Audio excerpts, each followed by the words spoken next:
സങ്കീർത്തനങ്ങൾ 68 അധ്യായം 1 മുതൽ 35 വരെയുള്ള വാക്യങ്ങൾ. ദൈവം ഉണർന്നെഴുന്നേൽക്കട്ടെ, അവിടുത്തെ ശത്രുക്കൾ ചിതറിപ്പോകട്ടെ, അവിടുത്തെ ദ്വേഷിക്കുന്നവർ അവിടുത്തെ മുമ്പിൽ നിന്ന് ഓടിപ്പോകട്ടെ. കാറ്റിൽ പുകയെന്ന പോലെ അവരെ തുരത്തണമേ. അഗ്നിയിൽ മെഴുക് ഉരുകുന്നത് പോലെ ദുഷ്ടർ ദൈവസന്നിധിയിൽ നശിച്ചു പോകട്ടെ. നീതിമാന്മാർ സന്തോഷഭരിതരാകട്ടെ, ദൈവസന്നിധിയിൽ അവർ ഉല്ലസിക്കട്ടെ. അവർ ആനന്ദം കൊണ്ട് മതിമറക്കട്ടെ. ദൈവത്തിന് സ്തുതി പാടുവിൻ, അവിടുത്തെ നാമത്തെ പ്രകീർത്തിക്കുവിൻ. മേഘങ്ങളിൽ സഞ്ചരിക്കുന്നവന് സ്തോത്രങ്ങൾ ആലപിക്കുവിൻ. കർത്താവ് എന്നാണ് അവിടുത്തെ നാമം. അവിടുത്തെ മുമ്പിൽ ആനന്ദിക്കുവിൻ. ദൈവം തൻ്റെ വിശുദ്ധ നിവാസത്തിൽ അനാഥർക്ക് പിതാവും വിധവകൾക്ക് സംരക്ഷകനുമാണ്.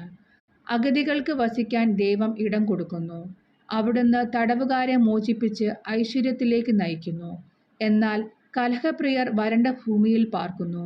ദൈവമേ, അങ്ങയുടെ ജനത്തിൻ്റെ മുമ്പിൽ നീങ്ങിയപ്പോൾ, മരുഭൂമിയിലൂടെ അങ്ങ് മുന്നേറിയപ്പോൾ, ദൈവസാന്നിധ്യത്താൽ ഭൂമി കുലുങ്ങുകയും ആകാശം മഴ ചൊരിയുകയും ചെയ്തു.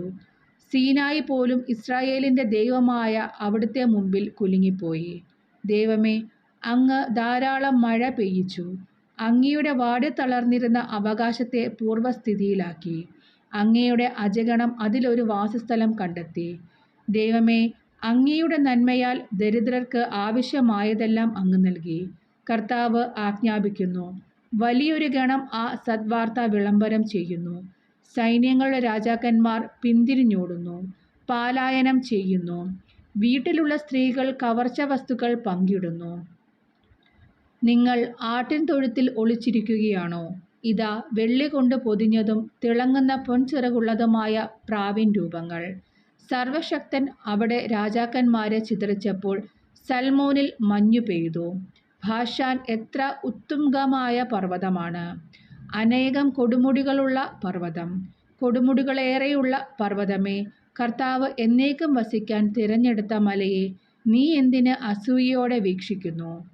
1000 രഥവ്യൂഹങ്ങളോടെ കർത്താവ് സീനായിൽ നിന്ന് തൻ്റെ വിശുദ്ധ സ്ഥലത്തേക്ക് വന്നു. അവിടുന്ന് ഉന്നതമായ ഗിരിയിലേക്ക് തടവുകാരെ നയിച്ചുകൊണ്ട് ആരോഹണം ചെയ്തു. കലഹിക്കുന്നവനിൽ നിന്ന് പോലും അവിടുന്ന് കപ്പം സ്വീകരിച്ചു. ദൈവമായ കർത്താവ് അവിടെ വസിക്കും. അനുദിനം നമ്മെ താങ്ങുന്ന കർത്താവ് വാഴ്ത്തപ്പെടട്ടെ. ദൈവമാണ് നമ്മുടെ രക്ഷ. നമ്മുടെ ദൈവം രക്ഷയുടെ ദൈവമാണ്. മരണത്തിൽ നിന്നുള്ള മോചനം ദൈവമായ കർത്താവാണ് നൽകുന്നത്. ദൈവം തൻ്റെ ശത്രുക്കളുടെ ശിരസ് തകർക്കും. ദുർമാർഗത്തിൽ ചരിക്കുന്നവരുടെ കേശാലങ്കൃതമായ നെറുക തകർക്കും. കർത്താവ് അരുളി ചെയ്തു, ഞാൻ അവരെ ബാശാനിൽ നിന്ന് തിരിച്ചു കൊണ്ടുവരും. സമുദ്രത്തിൻ്റെ അഗാധത്തിൽ നിന്നും ഞാൻ അവരെ തിരിച്ചു വിളിക്കും. നിങ്ങൾ കാലുകൾ രക്തത്തിൽ കഴുകുന്നതിനും നിങ്ങളുടെ നായ്ക്കൾ അത് നക്കി കുടിക്കുന്നതിനും തന്നെ. ദൈവമേ, അങ്ങയുടെ ആഘോഷപൂർവമായ എഴുന്നള്ളത്ത് ദൃശ്യമായി. എൻ്റെ രാജാവായ ദൈവം വിശുദ്ധ സ്ഥലത്തേക്ക് എഴുന്നള്ളുന്നത് തന്നെ. മുൻപിൽ ഗായകർ, പിറകിൽ വാദ്യക്കാർ, നടുവിൽ തപ്പുകൊട്ടുന്ന കന്യകമാർ. മഹാസഭയിൽ ദൈവത്തെ വാഴ്ത്തുവിൻ. ഇസ്രായേലിൻ്റെ ഉറവയിൽ നിന്നുള്ളവരെ കർത്താവിനെ വാഴ്ത്തുവിൻ. ഏറ്റവും നിസ്സാരനായ ബെഞ്ചമിൻ മുൻപിൽ നടക്കുന്നു.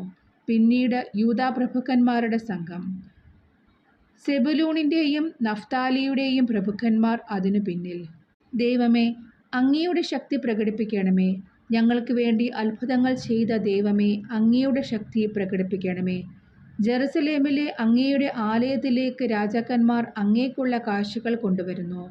ഞാങ്ങണകളുടെ ഇടയിൽ വസിക്കുന്ന വന്യമൃഗങ്ങളെയും പശുക്കിടാങ്ങളോട് കൂടിയ കാളക്കൂറ്റന്മാരുടെ കൂട്ടങ്ങളെയും ശാസിക്കണമേ. കപ്പം കൊതിക്കുന്ന ജനതകളെ ചവിട്ടി മെതിക്കണമേ. യുദ്ധപ്രിയരായ ജനതകളെ ചിതറിക്കണമേ. ഈജിപ്തിൽ നിന്ന് ഓടുകൊണ്ടുവരട്ടെ. എത്യോപ്യ ദൈവത്തിങ്കിലേക്ക് വേഗം കരം നീട്ടട്ടെ. ഭൂമിയിലെ രാജ്യങ്ങളെ ദൈവത്തിന് സ്തുതികൾ ആലപിക്കുവിൻ. കർത്താവിന് കീർത്തനം പാടുവിൻ. ആകാശങ്ങളിൽ അനാദ്യായ സ്വർഗങ്ങളിൽ സഞ്ചരിക്കുന്നവന് തന്നെ. അതാ, അവിടുന്ന് തൻ്റെ ശബ്ദം, ശക്തമായ ശബ്ദം മുഴക്കുന്നു. ദൈവത്തിൻ്റെ ശക്തി ഏറ്റുപറയുവിൻ. അവിടുത്തെ മഹിമ ഇസ്രായേലിൻ്റെ മേലുണ്ട്. അവിടുത്തെ ശക്തി ആകാശങ്ങളിലുണ്ട്. ഇസ്രായേലിൻ്റെ ദൈവമായ അവിടുന്ന് തൻ്റെ വിശുദ്ധ മന്ദിരത്തിൽ ഭീതിതനാണ്. അവിടുന്ന് തൻ്റെ ജനത്തിന് ശക്തിയും അധികാരവും പ്രദാനം ചെയ്യുന്നു. ദൈവം വാഴ്ത്തപ്പെടട്ടെ.